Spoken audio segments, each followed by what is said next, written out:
ഇറങ്ങുന്ന സിനിമകളെ പറ്റിയിട്ടുള്ള വിമർശനം ചർച്ചയാവുന്നുണ്ട്. ഒരുപാട് വെബ്സൈറ്റുകൾ അതിനെപ്പറ്റി ഫിറോസ് ഖാൻ പറഞ്ഞതായി എഴുതുന്നുണ്ട്, അല്ലെങ്കിൽ പ്രതികരിച്ചതായി എഴുതുന്നുണ്ട്. ഇപ്പോൾ ഇറങ്ങുന്ന സിനിമകൾക്ക് അതിന് മാത്രം ഒരു ഹീനമായ കുഴപ്പമുണ്ടോ? ഇപ്പം ഇറങ്ങുന്ന എല്ലാ സിനിമകളെക്കുറിച്ച് ഞാൻ പറഞ്ഞിട്ടില്ല. പക്ഷേ അത്രമേൽ വയലൻസ് ആയിട്ടുള്ള അല്ലെങ്കിൽ ഗ്ലോറിഫൈ ചെയ്ത് നെഗറ്റീവിനെ ഏറ്റവും കൂടുതൽ ഗ്ലോറിഫൈ ചെയ്ത് കാണിക്കുന്ന സിനിമകളെക്കുറിച്ച് മാത്രമാണ് ഞാൻ അതിൽ ചർച്ച ചെയ്തിട്ടുള്ളത്. ഉദാഹരണത്തിന് നമ്മളിപ്പോഴത്തെ സമൂഹത്തിൽ നടക്കുന്ന വിഷയങ്ങൾ, അതായത് എത്രമേൽ ഡാർക്ക് ഏജ് സ്റ്റേജിൽ കൂടിയാണ് നമ്മൾ പോകുന്നതെന്നുള്ളത് നമുക്കെല്ലാം അറിയാം. ഓരോ ദിവസത്തെ ന്യൂസ് നോക്കുമ്പോഴും ഇതൊക്കെ പണ്ട് നമ്മൾ ഇൻ്റർനാഷണൽ സിനിമകളിലാണ് ഇതൊക്കെ കണ്ടിരിക്കുന്നത്. മലയാള സിനിമകൾ പോലും ഇത്തരം കഥകൾ പറയാൻ പറ്റില്ല, കാരണം അത് ഫാൻറ്റസിയാണ്, അത് കെട്ടുകഥയാണെന്ന് വിചാരിക്കും. അപ്പോൾ ഇൻ്റർനാഷണൽ സിനിമകളിലാണ് ഇത്രയും ബ്രൂട്ടലായിട്ടുള്ള കാര്യങ്ങൾ ജീവിതത്തിൽ നടക്കുന്നത് കാണിച്ചിരുന്നൊരു കാലം ഉണ്ടായിരുന്നു. മനസ്സിലായി? ഇതൊന്നും കേരളത്തിൽ ഇങ്ങനൊരു സംഭവമേ ഉണ്ടാവില്ല, ഒട്ട് ഇന്ത്യയിൽ പോലും ഉണ്ടാകില്ല എന്ന് വിചാരിച്ചിരുന്നൊരു കാലമുണ്ട്. അതിൽ നിന്ന് മാറിയിട്ടാണ് കേരളത്തിൽ നിന്ന് മറ്റ് രാജ്യങ്ങളെക്കാളും മറ്റ് സംസ്ഥാനങ്ങളെക്കാളും ഏറ്റവും കൂടുതൽ ബ്രൂട്ടലായിട്ടുള്ള കാര്യങ്ങൾ നടക്കുന്നത് എന്നതൊരു വളരെ ഒരു സങ്കടകരമായിട്ടുള്ള കാര്യമാണ്. അപ്പോൾ ഇതിന് പല കാര്യങ്ങൾ, ഈ കുറ്റം ചെയ്യുന്ന ഒരു വ്യക്തിയെ മാത്രം അല്ല അപ്പോൾ നമ്മൾ കുറ്റം പറയേണ്ടത്, അല്ലെങ്കിൽ ഈ ഒരു കൃത്യം ചെയ്യുന്ന ഒരു വ്യക്തിയെ മാത്രമല്ല കുറ്റം പറയേണ്ടത്. ഇതിന് നമ്മുടെ ലിവിങ് എൻവയറമെൻറ്റ് മൊത്തം ഇതിനെ ബാധിച്ചിരിക്കുകയാണ്. അപ്പോൾ അതിൽ വിഷ്വൽ ട്രീറ്റ്മെൻറ്റ് വളരെ നല്ല രീതി, എല്ലാ കാര്യങ്ങളും ബാധിക്കും, ഒരുപാട് കാര്യങ്ങൾ ബാധിക്കും, ഒരു കാര്യം മാത്രമല്ല ഒന്നിനെ ബാധിക്കുന്നത്. അപ്പം അതിൽ പ്രധാനം ഈ വിഷ്വൽ ട്രീറ്റ്മെൻറ്റ്, അതായത് വിഷ്വൽ എഫക്റ്റുകൾ, വിഷ്വൽ പെട്ടെന്ന് നമ്മളെ ബ്രെയിനിലേക്ക് കയറുന്നൊരു സാധനമാണ്. അതിന് ഭയങ്കരമായി കുട്ടികളെ സ്വാധീനിക്കുന്നുണ്ട്. അപ്പോൾ മാർക്കോ പോലെയുള്ള സിനിമകൾ പല നെഗറ്റീവ് ആസ്പെക്റ്റിലാണ് ബ്രെയിനിലേക്ക് കടത്തിവിടുന്നത്. കാരണം അതിനകത്ത് നമ്മൾ നോക്കിയാൽ അറിയാം, ബ്രൂട്ടലിൻ്റെ എക്സ്ട്രീം രീതികളാണ് കാണിക്കുന്നത്, എന്നാൽ അതിനൊരു കാരണമില്ല. പിന്നെ പണ്ട് വില്ലത്തരങ്ങൾ, അതായത് നെഗറ്റീവ് ഷെയ്ഡുള്ള എല്ലാ സാധനങ്ങളും ചെയ്യുന്നത് വില്ലന്മാരായിരുന്നു. വില്ലന്മാരെ പണ്ടത്തെ സിനിമകൾ ശ്രദ്ധിച്ചാൽ മതി. അതും ഇത്ര പോലെ ബ്രൂട്ടലല്ല ഞാൻ പറയുന്നത്, എങ്കിൽ പോലും നെഗറ്റീവ് വശങ്ങളെ കാണിച്ചിരുന്നത് വില്ലന്മാരിൽ കൂടിയായിരുന്നു. അപ്പോൾ അതിനെ നമ്മളൊരു വേറൊരു മൈനസിലേക്ക് മാറ്റി, അത് ചെയ്യാൻ പാടില്ലാത്തതൊന്നാണ് എന്ന് പറഞ്ഞ് മാറ്റി നിർത്തിയിരുന്നു. പക്ഷേ ഇന്ന് നായകന്മാരാണ് വില്ലത്തരം കാണിക്കുന്നത്. ആ വില്ലത്തരം ചെറിയ വില്ലത്തരമല്ല, ഏറ്റവും വലിയ ബ്രൂട്ടൽ കാണിക്കുന്നത് നായകന്മാരിൽ കൂടി പഞ്ച് മ്യൂസിക്കും കൊടുത്ത് ഗ്ലോറിഫൈ ചെയ്തിട്ടാണ് കാണിക്കുന്നത്. അപ്പം ഈ കുട്ടികളിലേക്ക് ഇത് നല്ല രീതിയിൽ സ്വാധീനിക്കുന്നുണ്ട്. അപ്പോൾ അവർക്ക് കുറ്റകൃത്യങ്ങൾ ചെയ്യുന്നത് വളരെ ഗ്ലോറിഫൈ, അതായത് അങ്ങനെ ഇതൊരു കുറ്റമല്ല എന്ന രീതിയിലാണ് അവർക്ക് തോന്നുന്നത്. ഇപ്പോൾ ഉദാഹരണത്തിന് പറയുകയാണെങ്കിൽ, ഞാൻ ഒരു കോളേജ് പ്രോഗ്രാം ആങ്കർ ചെയ്യുന്നുണ്ട്. അതിനൊരു കോളേജിൽ ചെന്നപ്പോഴത്തേക്ക് അവിടുത്തെ ഒരു പ്രൊഫസർ, നമ്മൾ ഈ ന്യൂസുമായി ബന്ധപ്പെട്ട് കാര്യങ്ങൾ സംസാരിച്ച് അവരെന്നോട് പറഞ്ഞതാണ്, എൻ്റെ മകള് 10th പഠിക്കുകയാണ്, വളരെ ഇൻട്രോവേർട്ടായിട്ടുള്ളൊരു കുട്ടിയാണ്. പക്ഷേ ഈ അടുത്തിടയ്ക്ക് അവളുടെ ഒരു വാക്ക് എന്നെ വല്ലാതെ വേദനിപ്പിച്ചെന്ന്. ഞാൻ എന്താണെന്ന് ചോദിച്ചപ്പോൾ അവർ പറയുകയാണ്, ആ കുട്ടി വന്നിട്ടൊരു ദിവസം അമ്മയെടുത്ത് പറഞ്ഞു, അമ്മ മാർക്കോ എന്ന് പറയുന്നൊരു സിനിമയുണ്ട്, അമ്മ ഒന്ന് കാണണം, അതിനകത്ത് എന്ത് ബ്യൂട്ടിഫുള്ളായിട്ടാണെന്നറിയോ ഓരോ കൊല ചെയ്യുന്നത്, ഇങ്ങനെ വലിച്ച് കീറുന്നതൊക്കെ കാണാൻ എന്ത് രസമാണെന്നറിയോ, തലയൊക്കെ ഇങ്ങനെ കൊണ്ട് അടിച്ച് അതിനെ പട്ടിയൊക്കെ ഇങ്ങനെ കടിച്ച് കീറി, അതായത് ഓരോ ബ്രൂട്ടലായിട്ടുള്ള കാര്യങ്ങളെയും വളരെ ബ്യൂട്ടിഫുള്ളായിട്ടാണ് ആ കുട്ടി അവരമ്മയോട് അവതരിപ്പിക്കുന്നത്. അപ്പോൾ അമ്മ പറഞ്ഞു, മോളെ ഇതൊക്കെ കൊല തന്നെയല്ലേ, ഇതിനെങ്ങനെ ബ്യൂട്ടിഫുൾ ആവുന്നതെന്ന്, അതൊക്കെ അമ്മക്ക് കാണുമ്പോൾ അതിൻ്റെ സൗന്ദര്യം മനസ്സിലാവുന്നു. അപ്പോൾ ആ കൊലയെ സൗന്ദര്യമായിട്ടാണ് പുതുതലമുറ എടുത്തിരിക്കുന്നത്. അതുകൊണ്ട് തന്നെയാണ് നമുക്ക് പക്വത എത്തുന്നതിന് മുമ്പേ ഉള്ള കുട്ടികൾ ചെയ്യുന്ന അക്രമങ്ങൾ മൊത്തം ഇവിടെ കാണാൻ കഴിയുന്നത്. അപ്പോൾ ഇത് ചെറു കുട്ടിയായിരിക്കെ തന്നെ, അതായത് 3-4 വയസ്സുള്ള കുട്ടികൾ മൊബൈലിൽ തുടങ്ങുന്ന ഗെയിമിൽ തുടങ്ങുന്നുണ്ട് ഇത്. അതായത് നിങ്ങളൊരു ഗെയിം എടുത്ത് നോക്കിയാൽ കാണാൻ പറ്റും, അതിനകത്തുള്ളതെന്ന് പറഞ്ഞാൽ കൗണ്ടർ സ്ട്രൈക്ക് ഗെയിമുകളാണ് ഏറ്റവും കൂടുതലുള്ളത്. അതായത് എതിരെ ഉള്ള ആൾക്കാരെ എനിമീസായിട്ടാണ് ഇവർ കാണുന്നത്. അവരെ എങ്ങനെ കൊല്ലാം അതാണ് ഇവരുടെ മനസ്സിൽ വരുന്നത്. അതിനെ അവർ പറയുന്നത് ഏറ്റവും ബ്യൂട്ടിഫുള്ളായി കൊല്ലുക. അത് ബ്യൂട്ടിഫുൾ എന്ന പദമാണ് അവരുടെ മനസ്സിൽ. മനസ്സിലായി? പണ്ടുള്ള തലമുറ എല്ലാം നമ്മുടെ ആൾക്കാർ പറയുന്നത് പോലെയല്ല. അതിനെ എങ്ങനെ കൊല്ലാം എന്നുള്ള ഒറ്റ ചിന്തയുള്ളൂ. എന്നിട്ട് ആ കൊല്ലുമ്പോൾ അത് വിജയിച്ച് മുന്നോട്ട് പോവുക.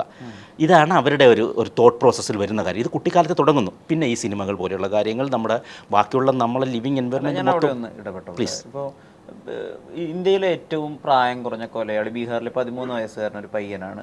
കേസ് റിപ്പോർട്ട് ചെയ്യപ്പെടുന്നത് ഏകദേശം 20 വർഷങ്ങൾക്ക് മുമ്പാണ്. റിപ്പർ ചന്ദ്രനാണ് കേരളം ഏറ്റവും അധികം സെലിബ്രേറ്റ് ചെയ്ത സീരിയൽ മാസ് മർഡർ. അയാളുള്ളതും 20 വർഷങ്ങൾക്ക് മുമ്പാണ്. ഇപ്പം മീഡിയ കുറച്ചും കൂടി ഈ കാര്യങ്ങളെ ഫോർ ഫ്രണ്ടിലേക്ക് കുറച്ചുകൂടി ഡീറ്റെയിൽ ആയിട്ട് റിപ്പോർട്ട് ചെയ്യുന്നു എന്ന് വേണ്ടേ കരുതാൻ. മൊത്തം പഴിയും സിനിമയുടെ പുറകിലും പുതിയ ജനറേഷൻ്റെ മേലെയും അടിച്ചേൽപ്പിക്കുന്നത് ശരിയല്ല. എല്ലാ കാലത്തും അക്രമമുണ്ട്, അങ്ങനെയല്ലേ ഉള്ളൂ. അതെ, പക്ഷേ നമ്മൾ മനസ്സിലാക്കേണ്ട ഒരു കാര്യം, എല്ലാ കാലത്തുമുള്ള അക്രമങ്ങളെക്കാളും പെരുകിയത് ഏത് കാലത്താണ്? മറ്റേത് ഒറ്റപ്പെട്ട ഒരു റിപ്പർ ചന്ദ്രനുള്ള മലബാർ ഏരിയയെ ഭരിച്ചിരുന്ന ഒരാളായിരുന്നു റിപ്പർ ചന്ദ്രൻ. അദ്ദേഹത്തിൻ്റെ മാനസിക നില മാനസിക നില തെറ്റിയൊരു മനുഷ്യനായിരുന്നു അദ്ദേഹം. അതാണ് റിപ്പർ ചന്ദ്രൻ. അതൊക്കെ ഒറ്റപ്പെട്ട സംഭവങ്ങളായിരുന്നു. അന്ന് രാത്രി കാലങ്ങളിൽ ആൾക്കാർക്ക് മലബാർ ഏരിയയിലുള്ള ആൾക്കാർക്ക് പുറത്തിറങ്ങാനുള്ള പേടിയുണ്ടായിരുന്നു. ആ റിപ്പർ ചന്ദ്രൻ പോലും അദ്ദേഹത്തിന് പിന്നെ വധശിക്ഷ വിധിച്ചതിന് ശേഷം അദ്ദേഹത്തിൻ്റെ അവസാന ആഗ്രഹം എന്താണെന്ന് ചോദിച്ചപ്പോൾ അദ്ദേഹം ഒരേ ഒരു കാര്യം പറഞ്ഞു, എൻ്റെ അമ്മയൊന്ന് കാണണമെന്ന്.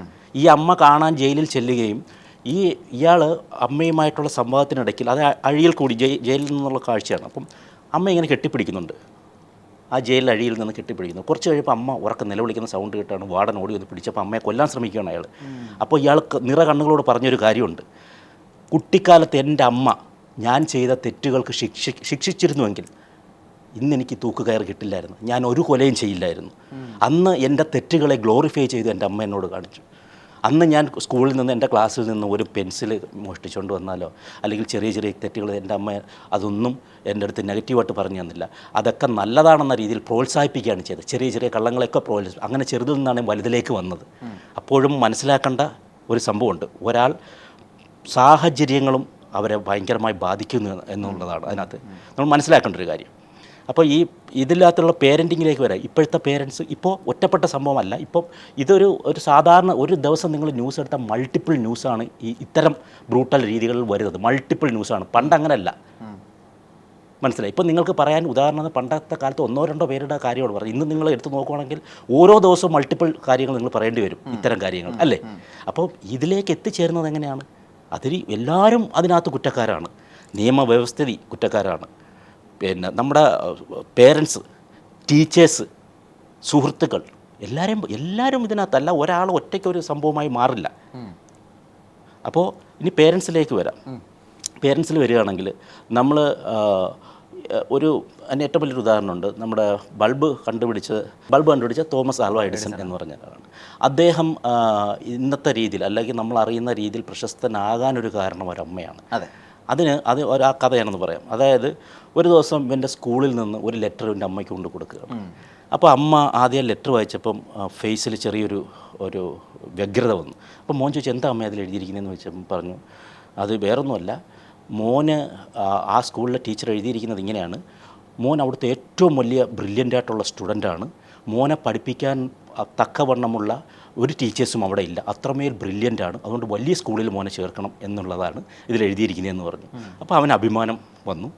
പിൽക്കാലത്ത് നമ്മൾ ഇന്നറിയപ്പെടുന്ന ഒരാളതിന് ശേഷം അവൻ്റെ വീട്ടിലിങ്ങനെ പരിശോധിച്ചപ്പോൾ ഈ ലെറ്റർ കിട്ടി. ആ ലെറ്ററിൽ അന്ന് എഴുതിയിരുന്ന എന്തായിരുന്നെന്ന് പറഞ്ഞാൽ, നിങ്ങളെ കുട്ടിയെപ്പോലെ ഒരു ബുദ്ധിയില്ലാത്തൊരു കുട്ടിയില്ല, ഇവനെ പഠിപ്പിച്ചിട്ട് ഒരു കാര്യവുമില്ല, ഇവന് വേറെ എന്തെങ്കിലും ജോലിക്ക് വിടൂ എന്നുള്ളതാണ് ആ ലെറ്ററിൽ എഴുതിയിരുന്നത്. അന്ന് പക്ഷേ അമ്മ എന്താണ് ചെയ്തത്? ഇന്നുള്ള അമ്മമാരായിരുന്നെങ്കിൽ, ഇന്നുള്ള പേരൻസ് ആയിരുന്നെങ്കിൽ, ഒരു 80% പേരൻസ് ആയിരുന്നെങ്കിൽ അടി കൊടുക്കുകയും ദേഷിക്കുകയും ഇങ്ങനെയല്ലേ ചെയ്യുന്നത്. പക്ഷെ അന്ന് ആ കാലത്ത് ആ അമ്മ കാണിച്ചതെന്ന് പറഞ്ഞാൽ അവന് മോട്ടിവേറ്റ് ചെയ്ത് അവനിലുള്ള വിശ്വാസം വർദ്ധിപ്പിക്കണം, അവൻ്റെ കോൺഫിഡൻസ് വർദ്ധിപ്പിക്കണം. അതാണ് തോമസ് ആൽവ എഡിസൻ്റെ കഥ. അപ്പോൾ പേരൻറ്റിങ് ഒരു പരിധിവരെ നമ്മളെ കുട്ടികളെ ഇപ്പം എന്തെങ്കിലും ഒരു കാര്യം കാണിച്ചിട്ട് വന്നുകൊണ്ട് എടുത്തിട്ട് അടിക്കുകയല്ല വേണ്ടത്, സ്നേഹത്തോടെ പറഞ്ഞു കൊടുക്കുക. അതിന് ചെവി കൊടുക്കാൻ പോലും സമയമില്ല ആർക്കും.